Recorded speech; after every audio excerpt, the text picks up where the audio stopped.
Xiaomi's Redmi 7A might be one of the better options out in the market right now if you have to adhere to a very strict budget. Priced at less than 5,000 pesos for its base variant, it's a phone that offers about 2 days worth of battery life that's perfect for living life on the go. Question is, how does it handle some of our favorite games on the Google Play Store? Hey Unbox fam, welcome back to the channel where we take awesome out of the box, and in this video we're going to be taking Xiaomi's entry-level king through its paces because it's time for another gaming review. Now before we begin, remember guys, we are giving away one Xiaomi Redmi 7A. I will be drawing the winner next week, so if you want a chance to win this device that's still freshly sealed inside the box, all you have to do is click on the link in the description down below and follow the instructions to the T. Alright, so before we get to the games, let's have a recap of some of the Redmi 7A's key specs as a refresher. Under the hood of this device, it beats a Qualcomm Snapdragon 439 processor, which is paired with 2GB of RAM and 16GB of storage. Now the storage is a little bit of a problem spot for this device, and I actually had to uninstall one of the games to get another one to fit. So if you can extend your budget by a little bit, I highly recommend getting the variant with 32GB of storage for a bit more room for your apps and media. You've got a display that measures in at 5.45 inches and tops out at HD plus resolution, so you're not getting the best pixel density, but then again, it is an entry-level device, so that's to be expected. On the plus side, because it doesn't have to push out so many pixels, it does have less of a power draw, so you're getting a bit more battery life. Speaking of which, the Redmi 7A has a 4000 mAh battery to keep the lights on. Our benchmarks had it pegged at 15 hours and 35 minutes, and with real-world use, that does translate to about 2 days on a single charge, but again, results will vary upon your usage. With the recap out of the way, let's play some games. And as always, we use an app called Gamebench to measure all of the metrics you'll be seeing in this video, alright? So let's get to game number 1, Asphalt 9.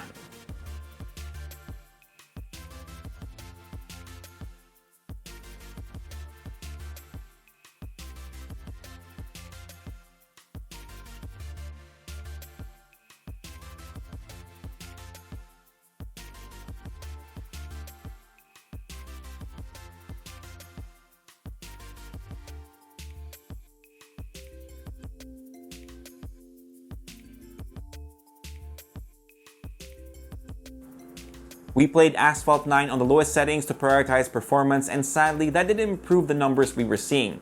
We got an average of 28 frames per second on this racing title, which isn't bad at all, but the stability kinda tanked at 53%.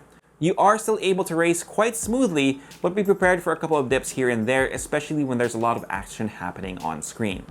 Let's move on to game number 2 on the list, everyone, or at least a lot of people's MOBA of choice, Mobile Legends.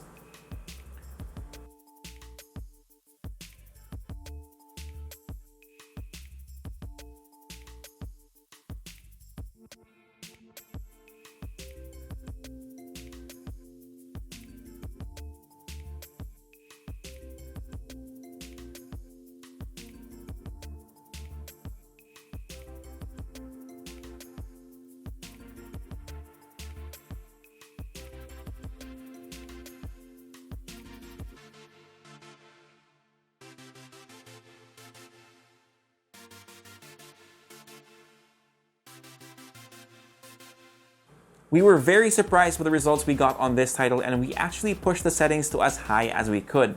There is no high frame rate mode, but with HD display on and graphics set to high quality, we got an average of 30 frames per second at 94% stability. No noticeable dips during teamfights, so it was pretty smooth sailing. Not bad at all given the chipset of this device and the amount of RAM it has. Last but not the least on our list is NBA 2K19.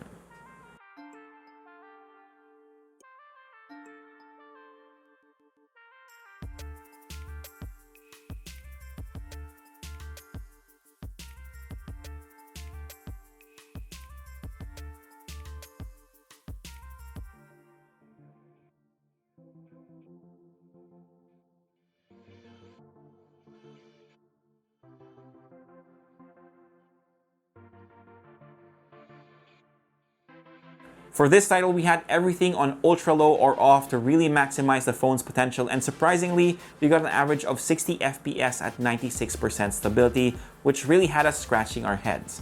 We ran the tests a couple of times and got around the same results, so I'm guessing if you're a big basketball fan, this phone will definitely do the trick, though you will have to dial the settings way down. Alright folks, can a phone that costs less than 5,000 pesos actually handle our favorite games on the Google Play Store? The answer is surprisingly yes, and it can do it pretty well too.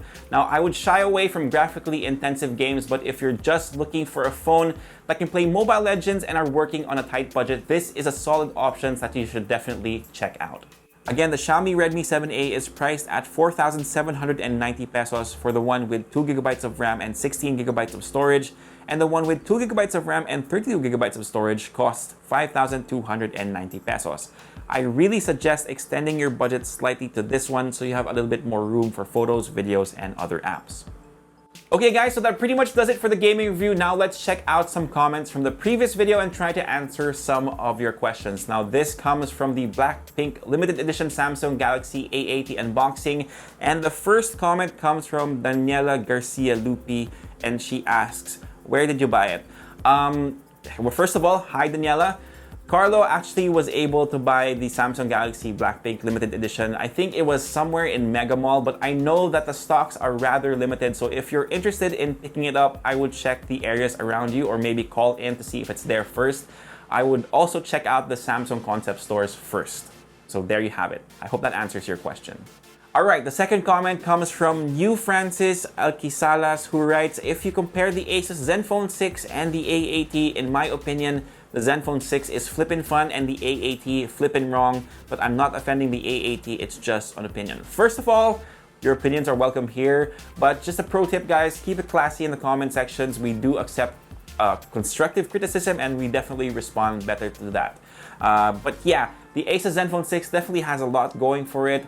One, it has a better chipset, and two, it actually has a lot of features that take advantage of the whole flip function, like tracking and I think better panorama shots. So that's definitely something that it has going for it.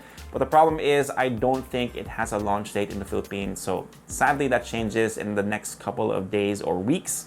So if you want to see it, let me know in the comment section.